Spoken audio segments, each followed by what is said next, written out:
It's October 19th, 2018, part 2 of our interview with Charlie Weiss here in his house. I looked up in Wikipedia, they have an Aliyah Bet entry, and they have quite a number of the ships. My question, all these ships did multiple runs? No. No. Most of them were one-way runs. One-way runs. Okay, so they had Tikva on May 17th, 1947, intercepted, rammed, and captured by the destroyers HMS Venus and HMS Brissenden. That's what they have, okay. They do not have the Kibbutz Goliot in July. They have it January 1st, 1948. Yeah. Ah. Okay. So it says there on January 1st, the same day as the Ha'umot HaMeuchadot was stopped, the Kibbutz Goliot and the Atzmaut, you had 7,557 passengers on your ship. But the two ships were 15,000 altogether. Which two ships? Atzmaut and Kibbutz Goliot. Ah, okay. There were two. Yes, that's right. 7,600 of one and 7,500 the other, right. Yeah. Right. Intercepted by the cruisers HMS Mauritius and the HMS Phoebe and taken to Cyprus. No. One question I didn't ask you, you had talked about the names, the trade winds becoming Hatikva and Pan York becoming Kibbutz Goliot. At what point did they change the names? It was not official. I mean, they stuck a name on the side of the ship and called it that. Ah, so my question was going to be, was there some kind of a tekes, some kind of ceremony where they... No. No. No. It was done out in the waters, I assume. Yeah. Yeah. We got our instructions from Hamusad Aliyah Bet, and that was that. Okay. And after your second trip and that interception on January 1st, 48, you stayed in Israel. No. No.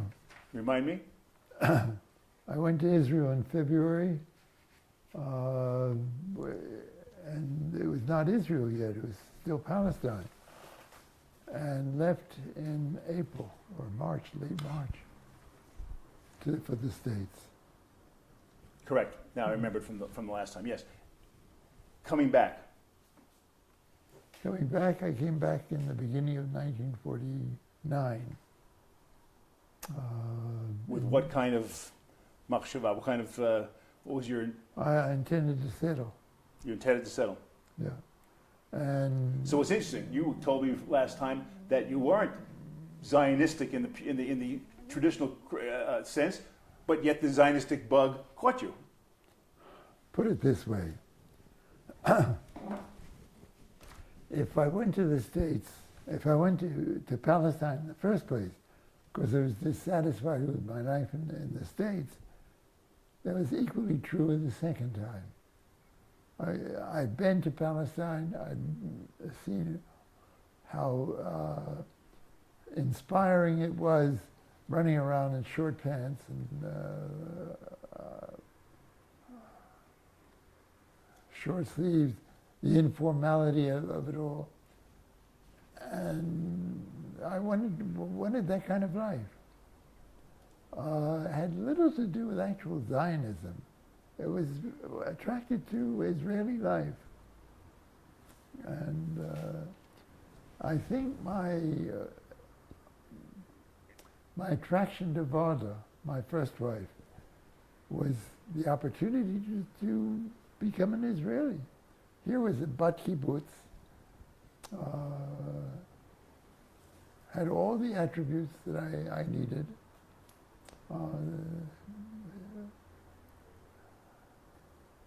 That was that. Zionism was something ephemeral. It didn't relate to me particularly. It was the lifestyle of Palestine. Lifestyle of Palestine, of the future Israel. And of course, when I came in 1949, it was already the state of Israel. So. Tell me about coming in 49.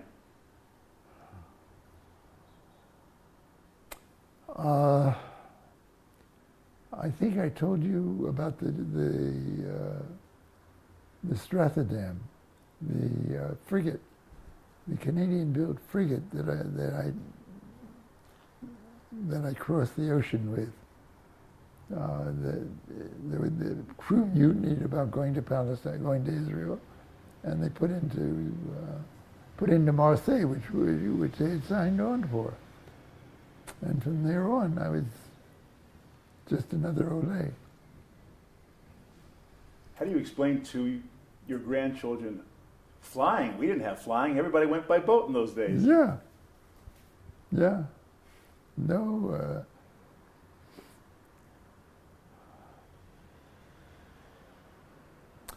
I think we crossed the Atlantic by air, but I think we had to put down in Iceland, on Reykjavik, to refuel. I don't know. Does the word constellation mean anything to you? The which?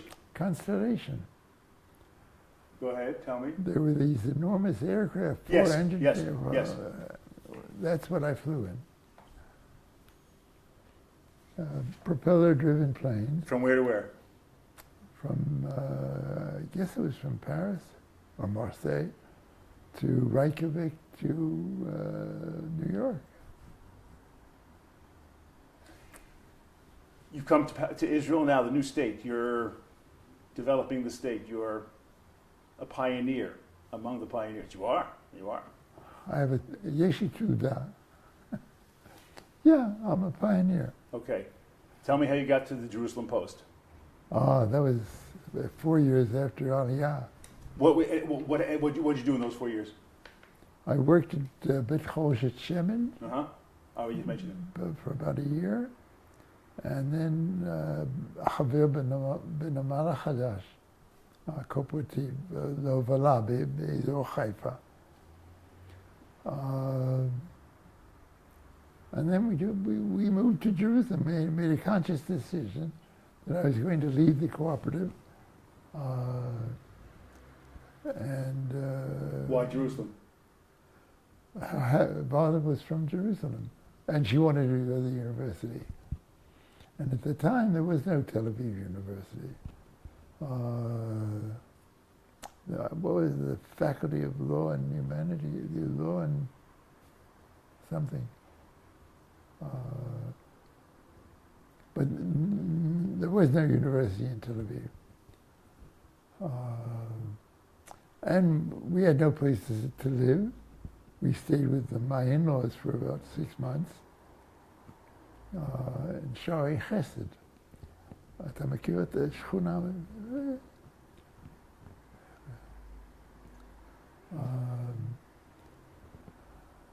It was my first encounter with die-hard Jews, and it was not a pleasant encounter. For example? Once my wife and I were walking over to our in-laws' house. We had an apartment at the corner of Ibn Shaprut Nabar-Banel. And it was just going through Shari Chesed. Some kids took objection to Varda's short sleeves. And it was that sort of thing. An ugly incident. Either they threw stones or rude dosim. I didn't know that custom went back that far. Oh, sure. Oh, sure. Come on. Went all the way back to Poland. What do you want? But in Poland, in the shtetl, nobody wore short sleeves. Nobody wore short sleeves. But whoever dared to wear short sleeves, suffered for it.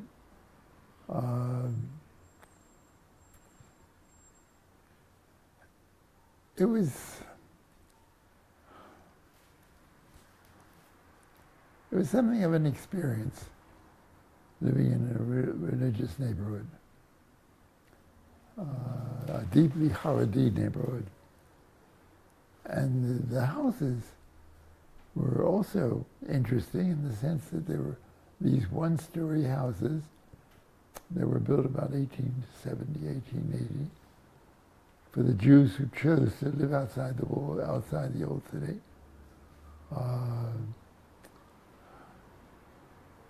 A neighborhood that was partly attached to Nachlaot, but wasn't attached to Nachlaot.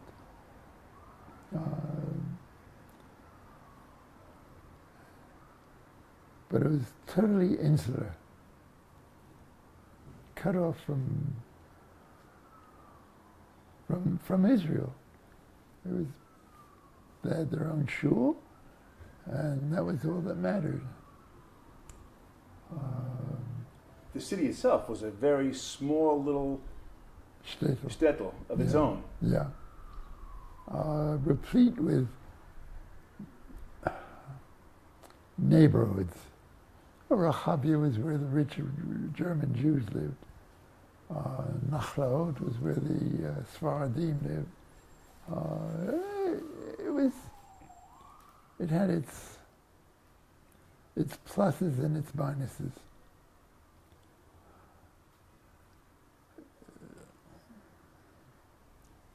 In a way, Sharei Chesed abutted on Rehavia. Not really, but it was close enough. The two neighborhoods never ventured into the other when they kept their distance. What else would you like to know? Just what the city was like. They talk about that even until '67, it was a backwater city, a closed-off city. You know, the end of the road, and it was the capital, but it was a small capital with not a large population overall. Your sense of building up the country, the city, it was all a sense of we're all pioneers. No, hardly. Pioneers don't build skyscrapers Today. By definition.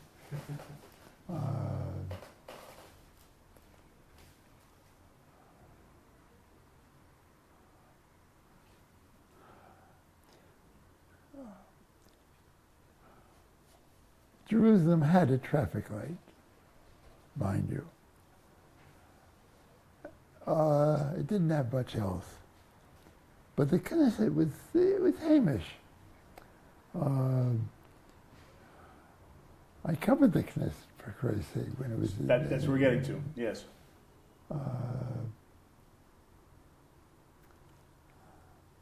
It was within walking distance of the Jerusalem Post. Yes. It was, yes, all downtown, yes. Yeah. But the whole city you could cross from end to end in a walk. I mean, it wasn't... Yeah, yeah. Where the bus station was in the middle of Jaffa Road. Right.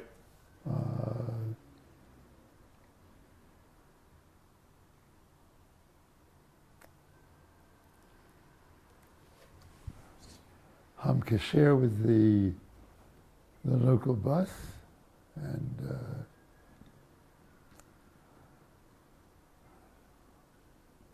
I don't know, it was, in many ways, a village with neighborhoods, but a village. My parents chipped in and bought us an apartment in Rehavia, a very nice building.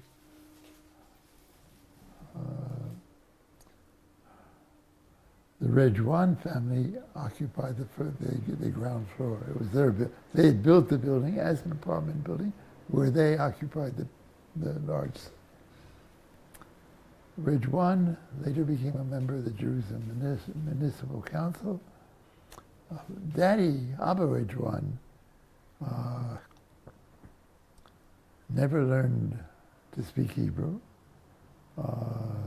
They were Baghdadian, and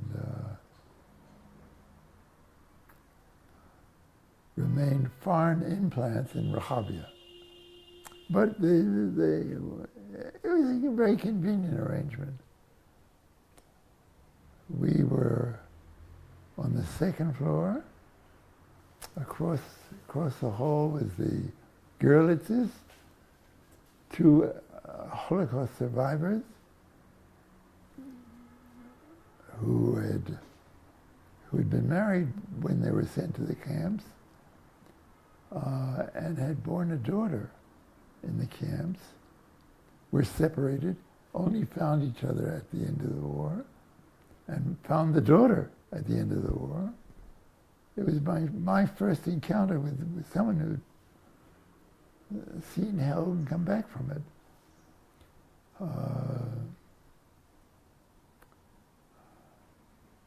And on the floor above us, the Jewish agency had an apartment. And how did that strike you, meeting Holocaust survivors?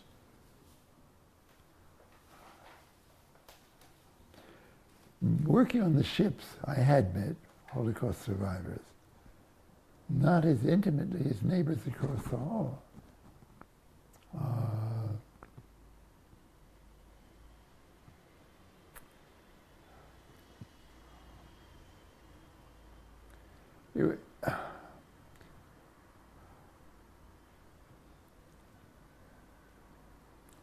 It was not a very educational experience.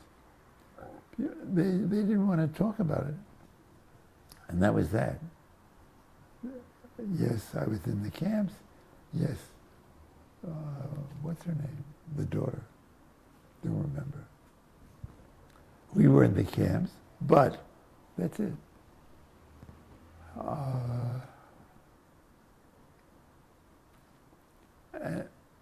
I remember during the Eitan trial. Which you covered? Yeah, for the United Press, mind you, before it was UPI.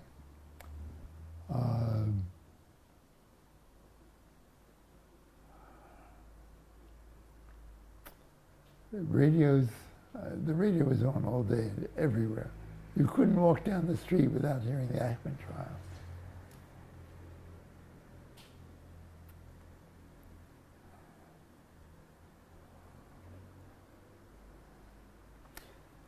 The Görlitzes had the radio on all the time.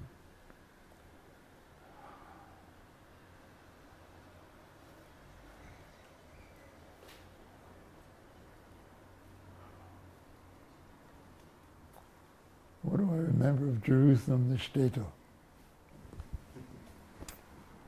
Tell me how you got to the Jerusalem Post. I don't know whether the name Arthur Saul Super means anything. Okay. He was the kind of editorial writer, friend of Ted's, Ted Drury,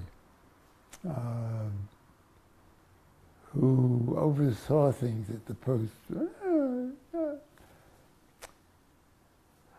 I was working at Counter Cabot, and the secretary, whose name I can't remember, knew Arthur Super.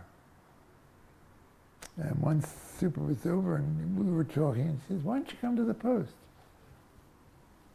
And it seemed like a good job, a good opportunity. It was slightly smaller salary, but, you know. Even then, the Jerusalem Post was paying smaller salaries than bigger. Yeah. But I liked it. Like the idea, and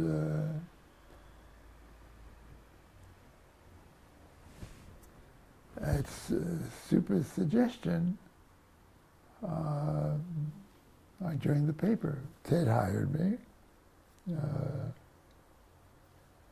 As a? Desk hand. Desk hand. A sub-editor.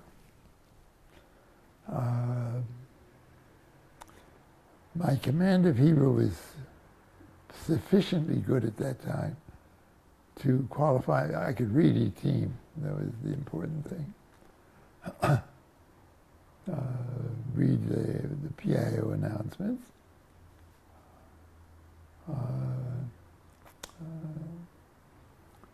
לשכת עיתונות?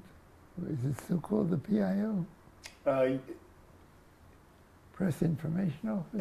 It's called, yes. Yeah. Yeah. Anyway, well, that's all you needed. Occasionally phoning to check stories or what have you. But that was it. In the end, I got to be I had a string of contacts, especially in the police department, where, you were checking the stories of incidents and what have you. And I became quite friendly with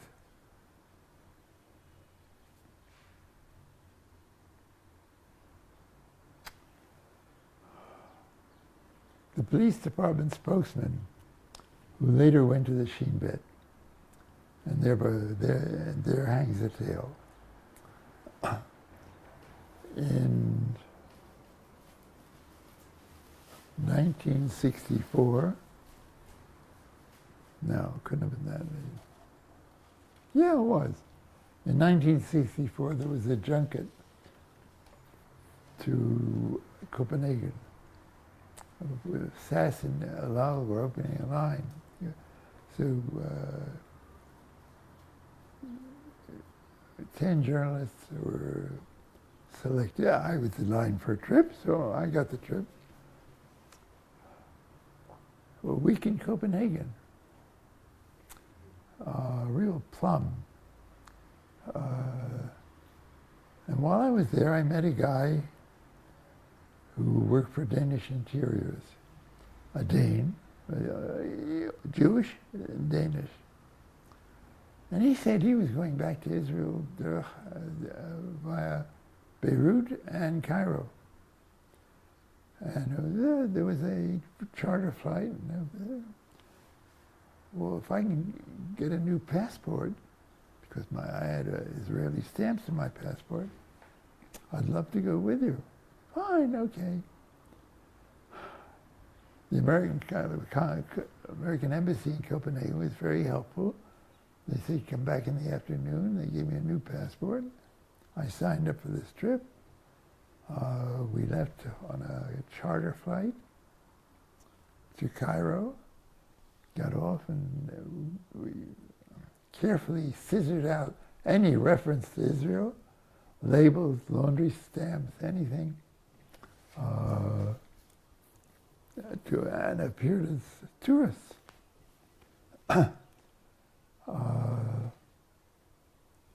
We spent a week in Egypt, and another few days in Jordan, and came back to Israel through Manavon Gate.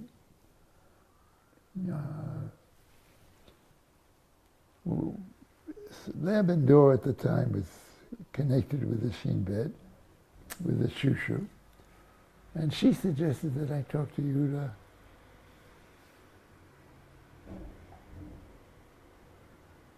Can't think of his last name.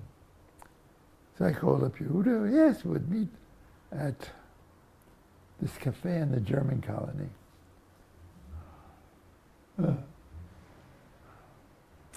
Where he apparently conducted all his interviews. He says, I can have you put in jail. What's this, contact with the enemy without permission? Blah, blah, blah. What'd you see? What'd you see coming in from the airport? Blah, blah, blah. Who is this guy you went with? And I gave him Dan Arbel's name, how to get in touch with him. That's my Danish friend. It was not Arbel at the time. It's something else. And they apparently recruited him. And he was on was one of the people involved in the Lillehammer bungling. The waiter who was killed. Bushiki.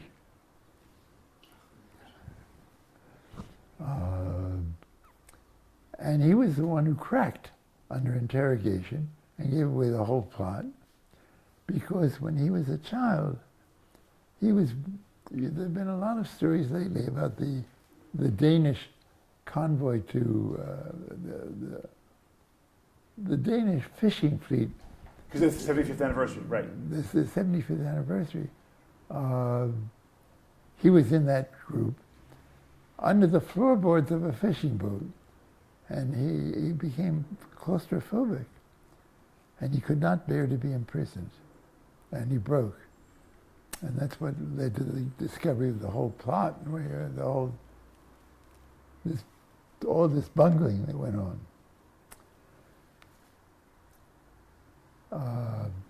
So you got me into trouble. You gave me this guy's name, and he was the one who broke.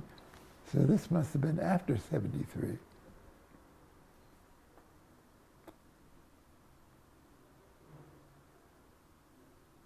Yeah.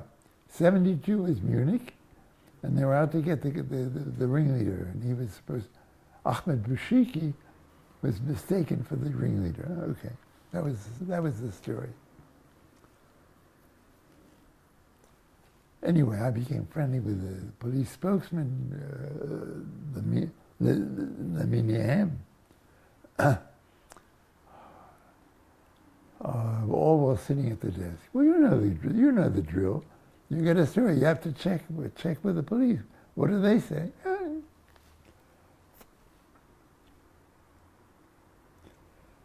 Then, let's see, what else?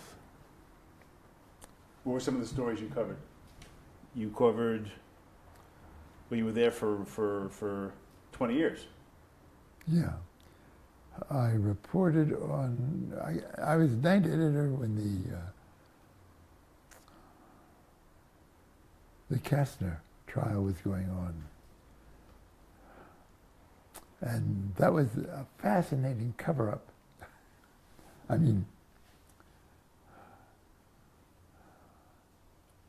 lately Kastner's been turned into something of a saint, but at the time, what was clear, he used his position to save his family on the train to Switzerland, which you can't blame him, and he stayed behind. The trouble with the Holocaust is there were people who behaved in an unseemly fashion, but you can't blame them.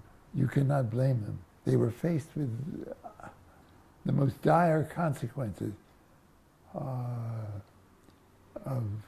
what the Nazis were perpetrating. They had to do what they could, and they did. Today, to come along and say that how could you?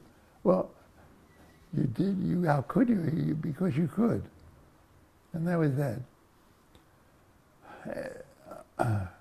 But at the time, when Halevi handed down the sentence,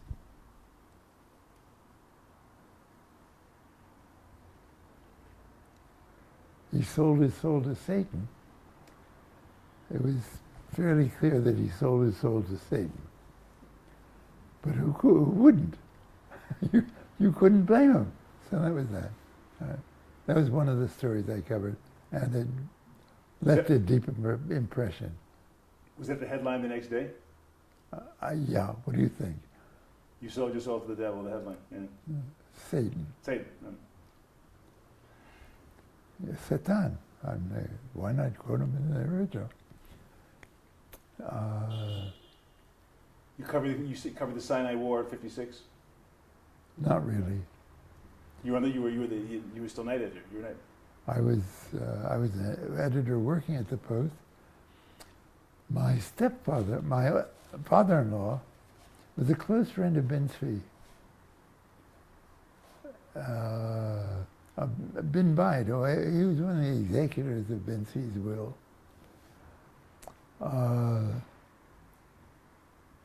He came by the house on the night of October 30th,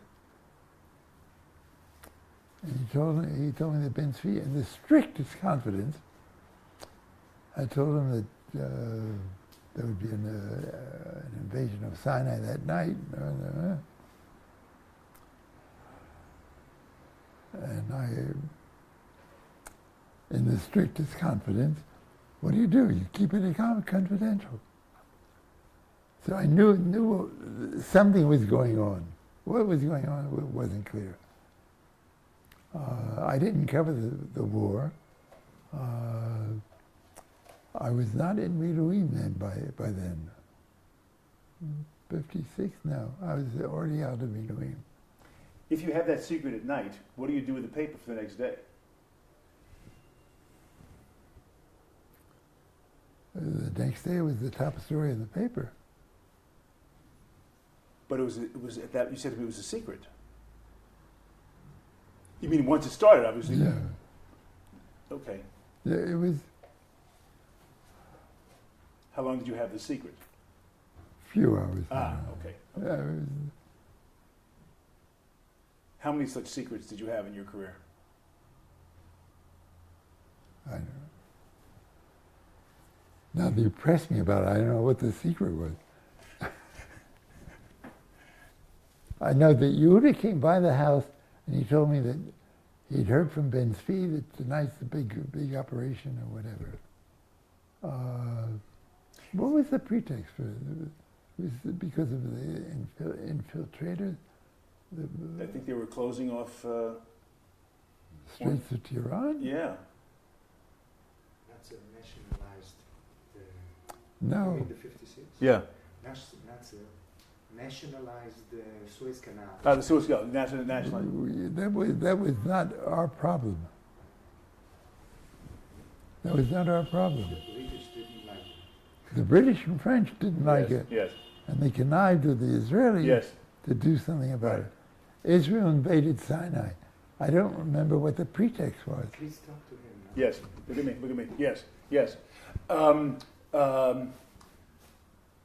It was always said that the editors of the Post were very tight with people in the government, going back to Agron and Ben Gurion, and continuing.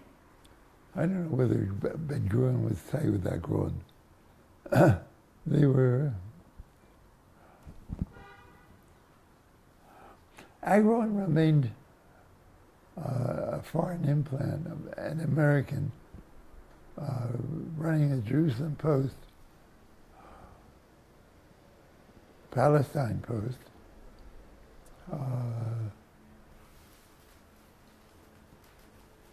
I don't know how close he was. Leah was much closer to the forces of darkness than, and in that respect, probably to Ben Gurion.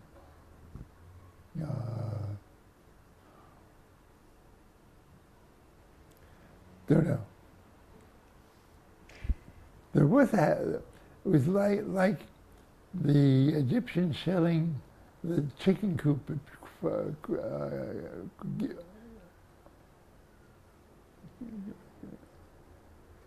at Mordechai was the pretext for the invasion in 67.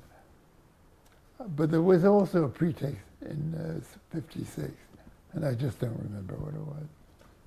Six-day war. You're working as Night editor. Still night editor. Yeah. The month before, May of 67. Yeah. Tense month. תקופת ההמתנה, המתיחות. It was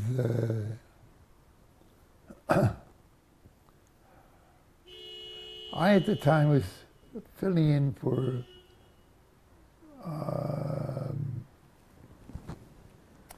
the NBC correspondent, Rosenfeld.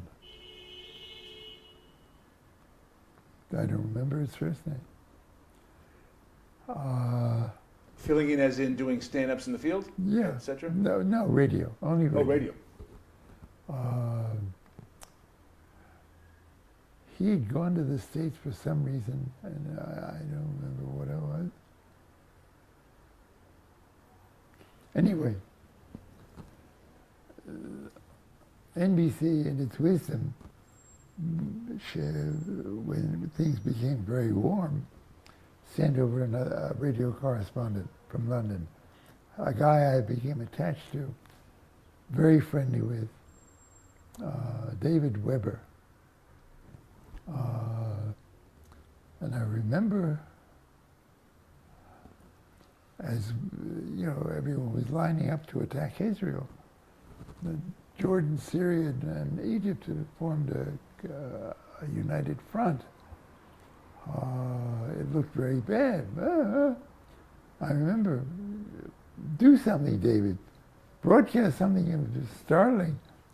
Stop this awful madness.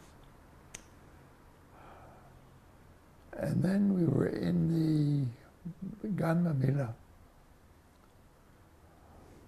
What is it, Independence Park? And there were all sorts of planes flying over Jerusalem. I hadn't heard a plane over Jerusalem in 20 years. What's going on? And of course, this was the attack that carried the day. Tell me the atmosphere of the country in May.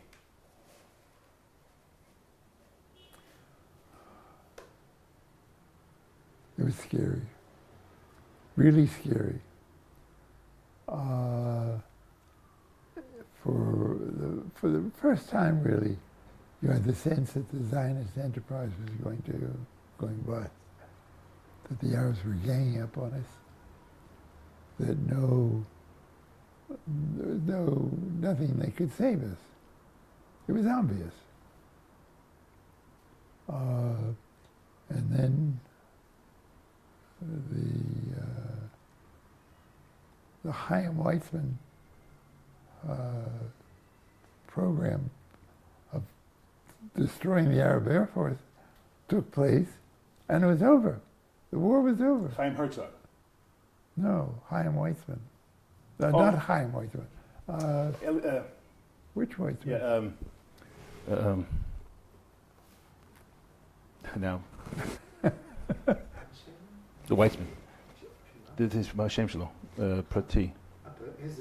Ezra Weizmann. Thank you. Ezra Weizmann. Who was no longer commander of the Air Force, but it was his plan.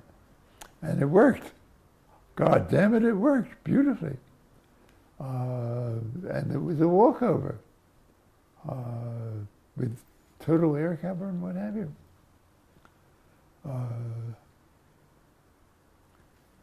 It was a relief. I'm sure it was. My question on that is, what was that feeling of going from total panic fear to total euphoria in 1 week? Total panic was my sense of what things were going, how things were going. I don't know whether it represented a general feeling.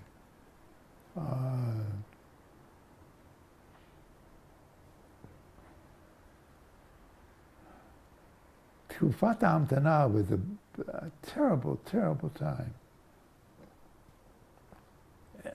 I mean, every day there was some new headlines. Egypt had kicked the UN out of the Sinai.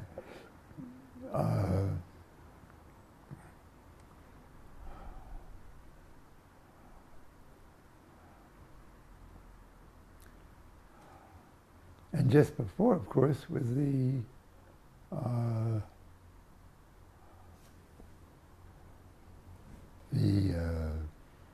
annual Yom Ha'atzmaut parade in Jerusalem, in defiance of the UN.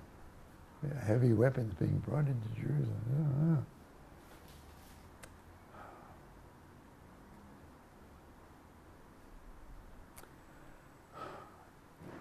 Let me tell you about my experience.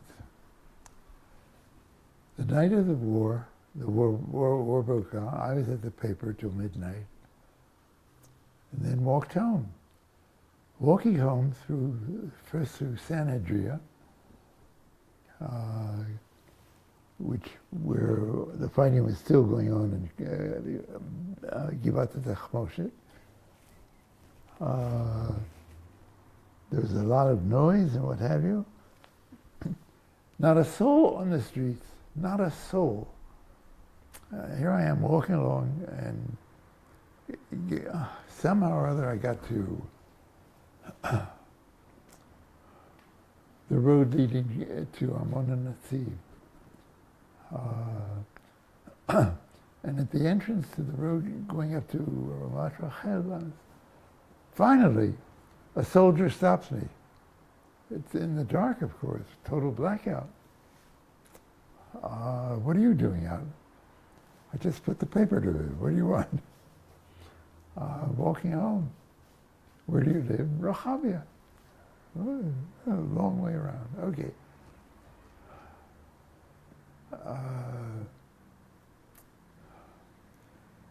I kept going. I finally get to Arlozor, Rehov Arlozor, from Rehov Aza Arlozor, and I see someone walking at the other end of the street. One person on the street, the entire city. And it's my son, Roni, 17 years old, had gotten up to see what was going on.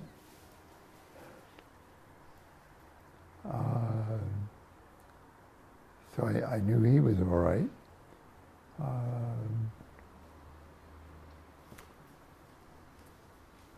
And that morning, they sent all the kids home early.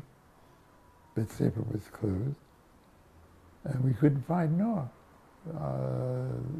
I think you met Noah, my daughter. Okay. She was 6 years old. No. She was 8 years old. 59, 67, yeah. Where was she? Father didn't know. I didn't know. I went looking for her. It turns out she went home with a friend to I think, Radak Street. And on the way, while we were looking, there was a house next to the president's, which is today the president's Mishkat Nasi, a house, and the front porch was caved in. The front, you looked in through the wall that was missing. There was this television set, untouched. It was hit by a Jordanian shell early in the morning. And then I noticed other marks of the shelling that had occurred. Finally, we found Noah. Everything was fine and dandy. And we were in the shelter at night. The times have gotten all screwed up. I remember being in the shelter at night when the word came out that the Arab Air Forces had been destroyed and that Israel had total command of the sky.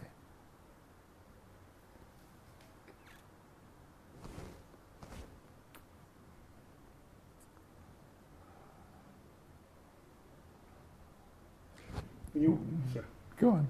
You're walking around the city. You're hearing the sound of Givat Techmoshet because it's a lot of. I went to San Andrea because this was border.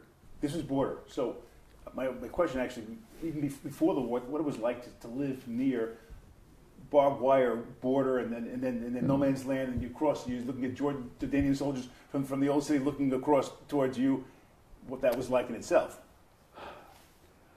Look, I lived in Jerusalem for 15, 18 years before the war. Right. Yeah, 15 years. And the city was peaceful. There was a very occasional incident. And we could always go up to the roof of Notre Dame and see what was going on in Jordan when there were riots and what have you. In the old city? In the old city. We had a perfect view of Damascus Gate.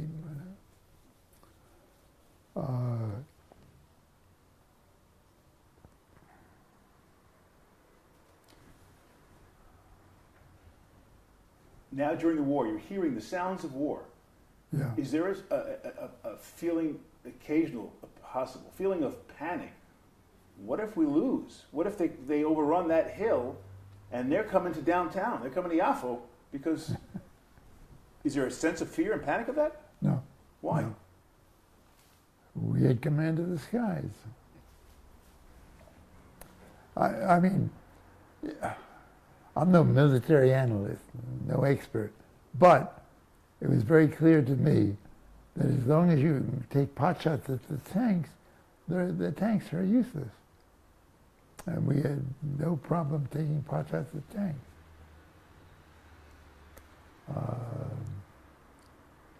Givat Tachmoshe was not tanks, that was man to man. Yeah, well,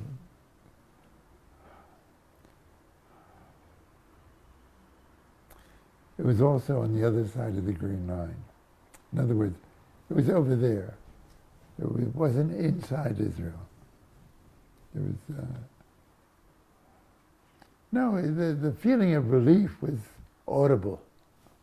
What can I tell you?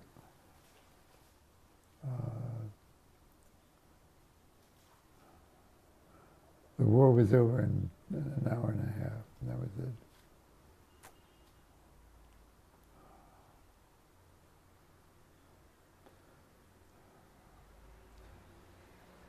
Yom Kippur War was another kettle of fish for me.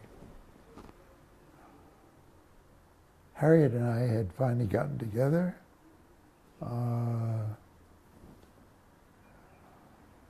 We were not yet married, but we were living together, and we decided to go to the States to introduce Harriet to me, introduce me to Harriet's parents.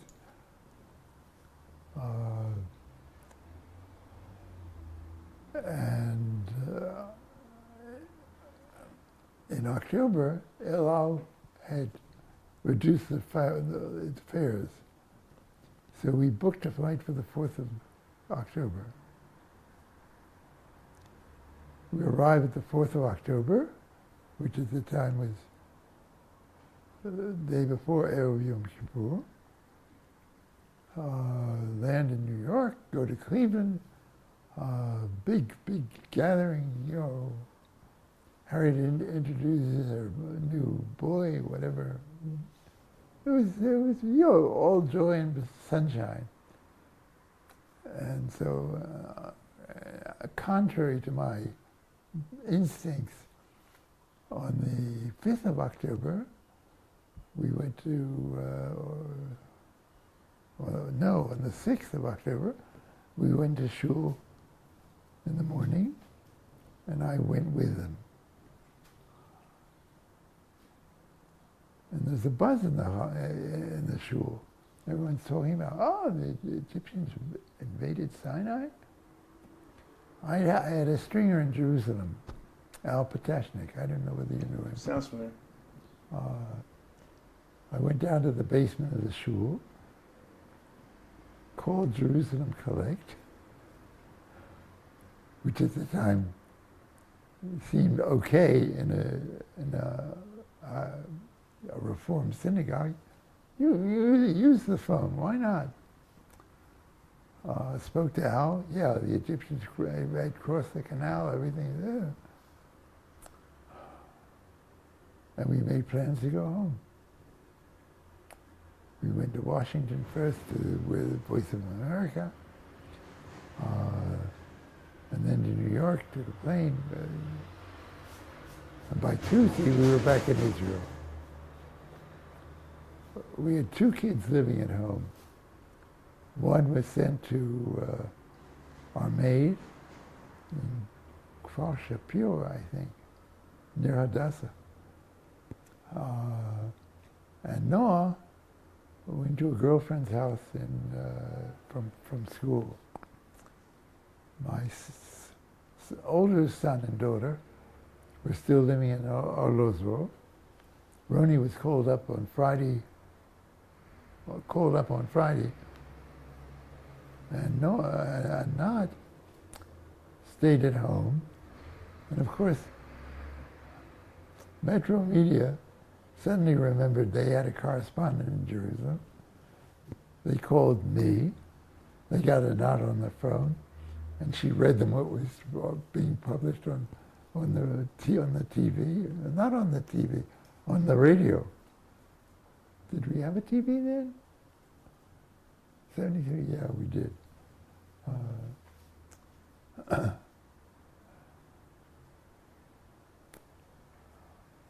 And we got back in for 2 weeks. I was covering the story.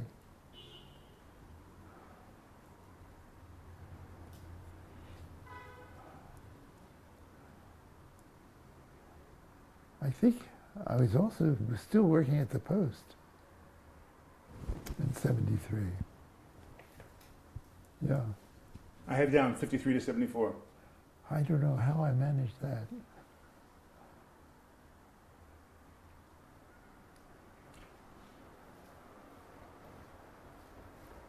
Wasn't half the staff in both wars, all three wars, weren't they called up? What did you do for personnel?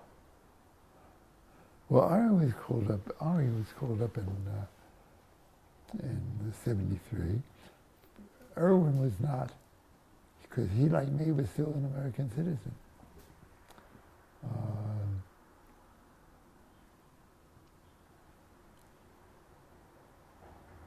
Moshe Levin was not called up.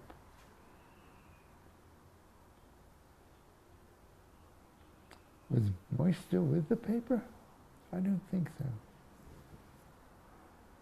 I think he had left full-time for Time. Don't know. You talk how you got the job. You basically stumbled into the profession. Yeah. At what point did you say to yourself, okay, this is what I do. I'm a journalist. Yeah.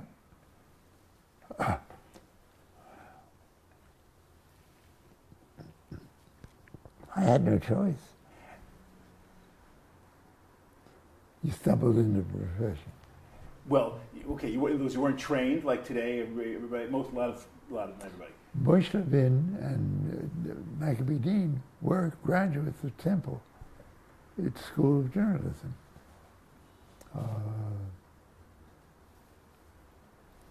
They enjoyed a certain cachet, but that was it. You're learning by the seat of your pants. Yeah. Yes. You learn by the seat of your pants. How did you see your purpose as a journalist? Satisfying my curiosity. That was what I was curious about. I'm sure other people were curious about. That's what I wanted to hear. Why did you do this then? Yeah. What was your biggest scoop? What are you most proud of?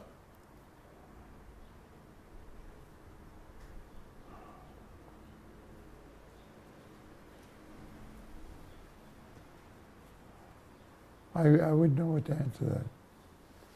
I wouldn't know how to answer that. You can answer it any number of ways. You had a long career in it. I mean, well, when I say I don't know how to answer that, I wouldn't know what to assign. My biggest scoop, who knows?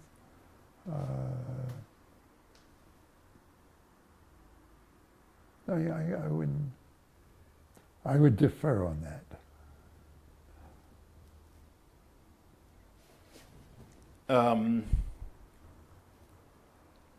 You covered Sadat's visit to Israel. Yeah. What was that like? We did it from the radio. It was Doug Roberts and myself reporting on the arrival over the radio.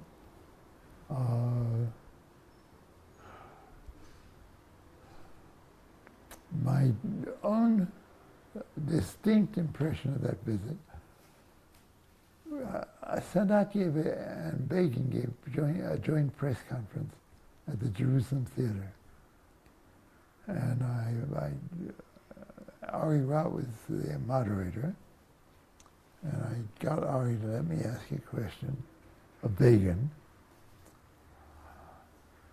And I asked him, Mr. Begin, why are there autonomy agreements?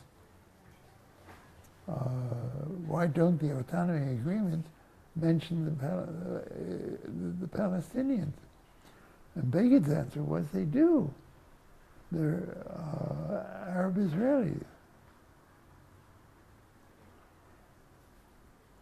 Or, no.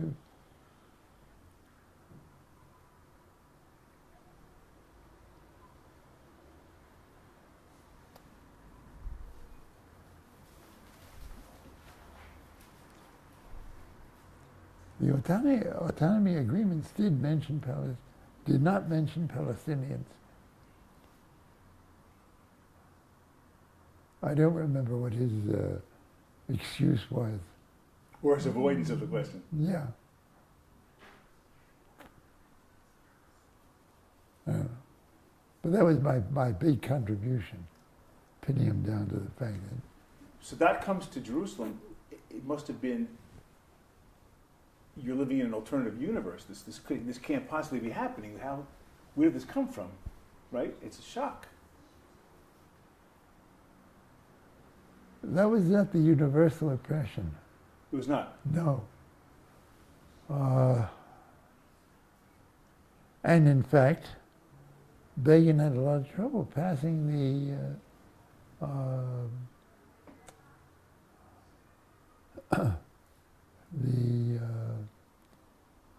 law in the Knesset that legitimized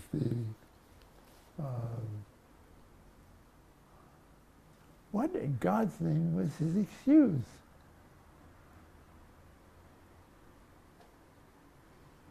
Anyway, it was my claim to fame at the time.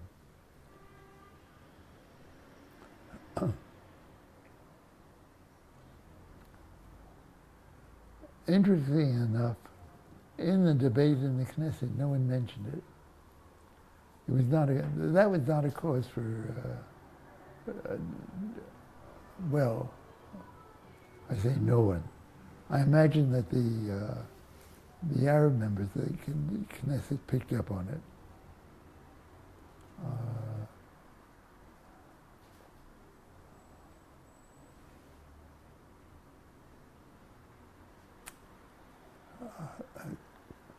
This is a little embarrassing, not being able to remember. It's okay. It's okay. Okay. You were in Iran. Yeah, I spent a lot of time in Iran. Tell me. First of all, I was there when Jimmy Carter visited the Shah in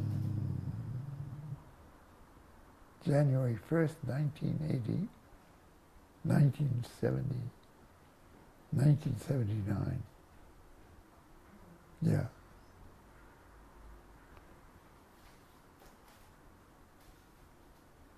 Yeah. Yeah. 1980. Yeah. He had just been elected.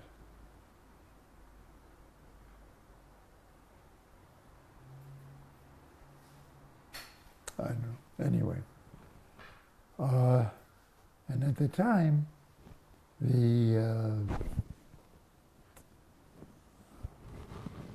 Iran was seething, but very much under control. And then in August, there was a terrible massacre in Jaleh Square in Tehran.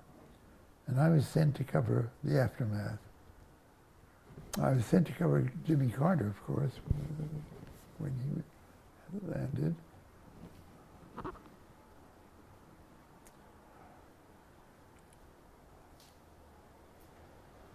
And that's when it all began.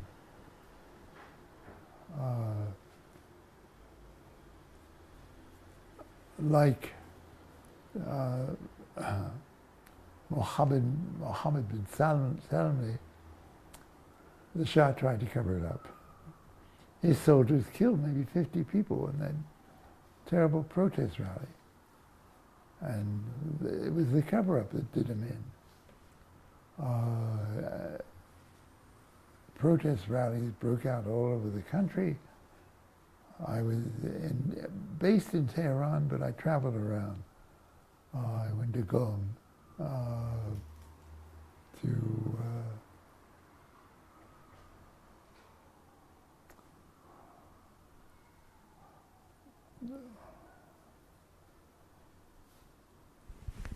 Christ, I can't remember name. Anyway, it was The discontent that was simmering underneath. yeah. What did you see? What did you feel? What did you...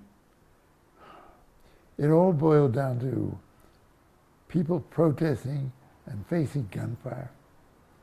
How many were killed? That was the gauge of how serious things were. Number of fatalities, like it is in Israel. When 60 get killed in one day, it's a serious story, right? Yeah. Well, until the next time.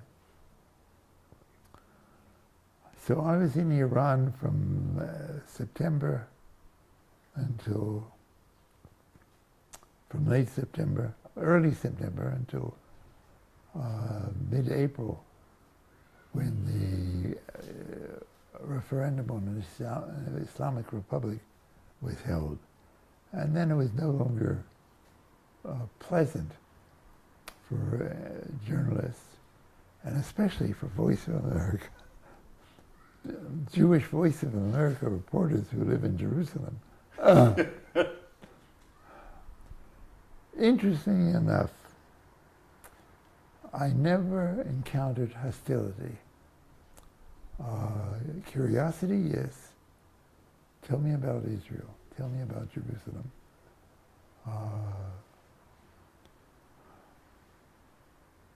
You led a charmed life with a camera, and not with a camera, with a tape recorder.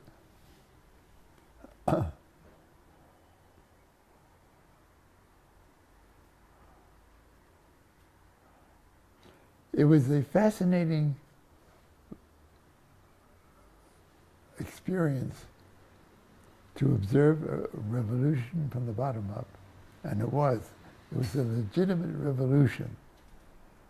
That it was hijacked by the Dosi, by the religious, is unfortunate, but that's what happened. Khomeini was too powerful. His cassette revolution just captured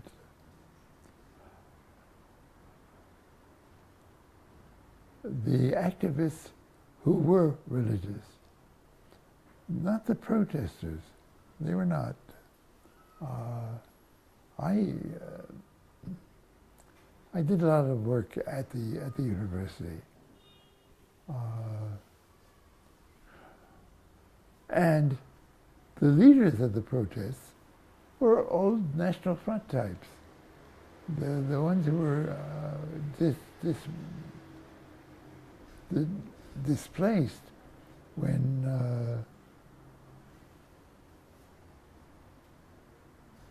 Mohammed Mossadegh was removed from office and the CIA insisted coup, which occurred in and the Shah was replaced on his throne, on the peacock throne. Well,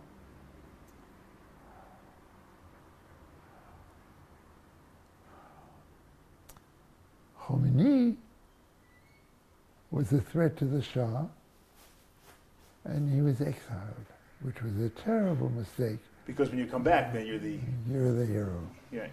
And he became a hero. When you look now at what you saw before and what you're seeing now in that same country, I think America is making a terrible, terrible mistake. Iran is not a country that you can boycott. It's 80 million people. And they all want to go to the States. They all do. It could be a wonderful, I don't know. But you'd have to get rid of of the leadership now. Well, you don't get rid of the leadership by giving them all the meat they need, all the excuse they need to remain in power, which is what the United States is doing. What the boycott means is the great Satan America is behaving like the great Satan again. There's no hope for it. There must be some way that you can relate to the people of Iran. And help them overthrow the government?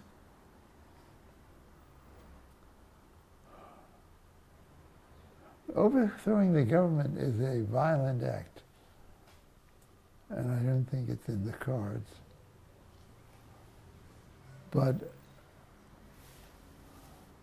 by punishing the government, by punishing the people of Iran, you're not going to achieve anything. You have to look at the ends and not. What you want is you have to adapt what you want to what you're capable of achieving. And it's my view that in, 40 years, 39 years, yeah, the United States has shown a deplorable lack of imagination in letting the hostage affair dictate our policy. The terrible, terrible Iranians holding 50 Americans hostage for 444 days. How could they? Well, worse things have happened. 9/11, for instance. And what America is responsible for is not being able to see where the problem is. That's my views. I'm glad to hear it. Looking back on a life, looking at this country and how it changed over the course of your lifetime.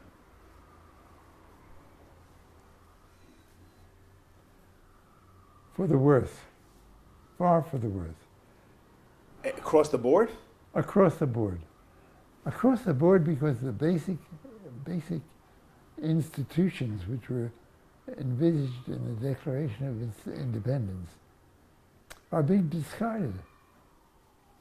The equality, I mean, the word has become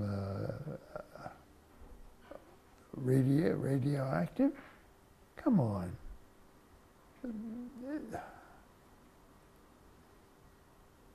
The nation-state law, I think, embodies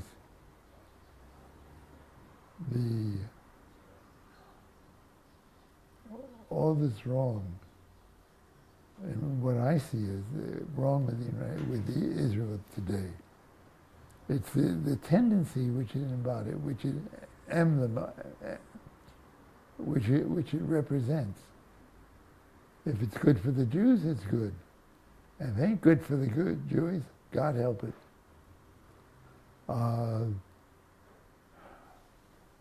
It's leading us to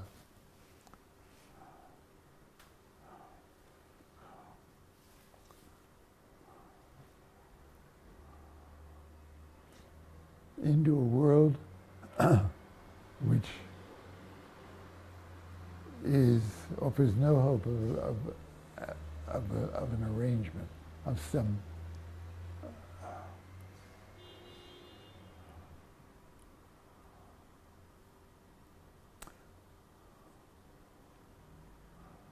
which offers some hope of a settlement that would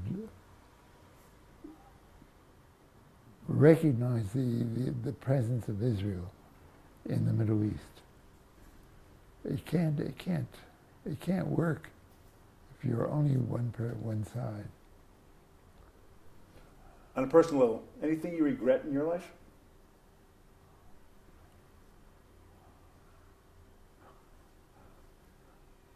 Lots of things. Go on. Anything you would have done differently?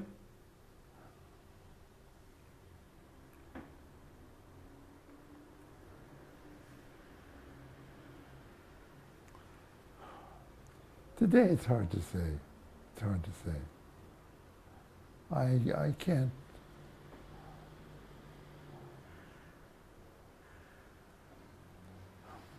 No, you can't. You can't look back and say there are things I would have done differently. It's pointless. You're a well-known daughter, Anat Hoffman. Yeah. What's that like to be the father of a woman, of a daughter who's in the papers, and you see, famous person? What's that like? Well, first of all, it gives me an opportunity to become known as Abu Anat, which I enjoy.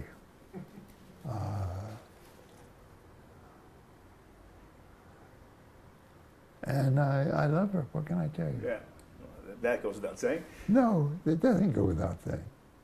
It has to be said. How would you like to be remembered? Abu Anat. What about your other children? No, but you personally. You're Charlie Weiss.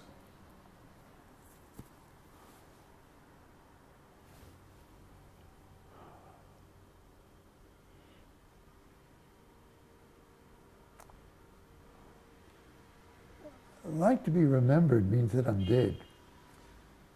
And Someday that will happen. yeah, well, but when it happens, I have absolutely no desire to worry about how I'm remembered. I mean, what does it matter? Your contribution to the state, your contribution to fighting the good fight as you see it, all of that. Well, I was obviously unsuccessful in my fight for the good fight.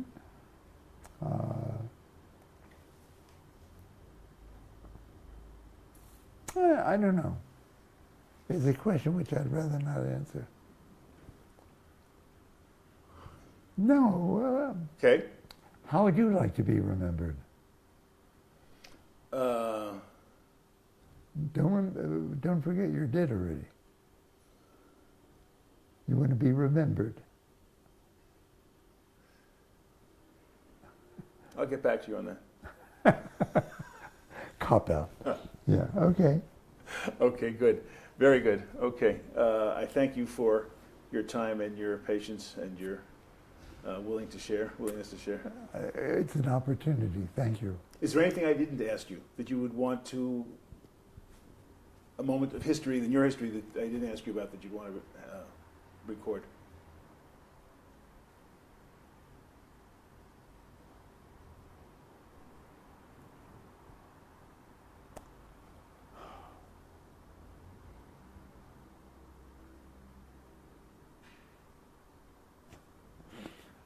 An anecdote. When Dan Arbel and I visited Petra in whenever. Give me a decade. It was in the 60s, I think. 64? Yeah. We went from the airport straight to Petra. Took The Amman airport? Amman Yes. airport. And we slept in a hotel there for that night. And the next morning, got up very, very early and went into the Seek, this narrow canyon which leads into the city of Petra. And on the way, I couldn't resist. I scratched into this soft sandstone wall, snub, Beilat Ita. And that was my contribution.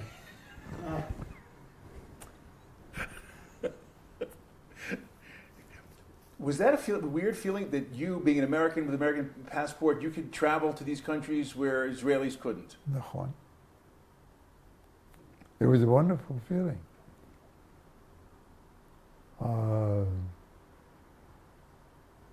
And got me into all sorts of queer situations.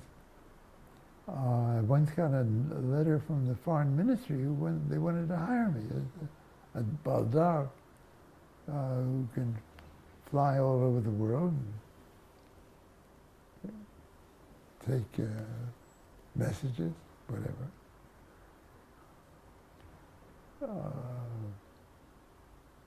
This was after, of course, I'd done some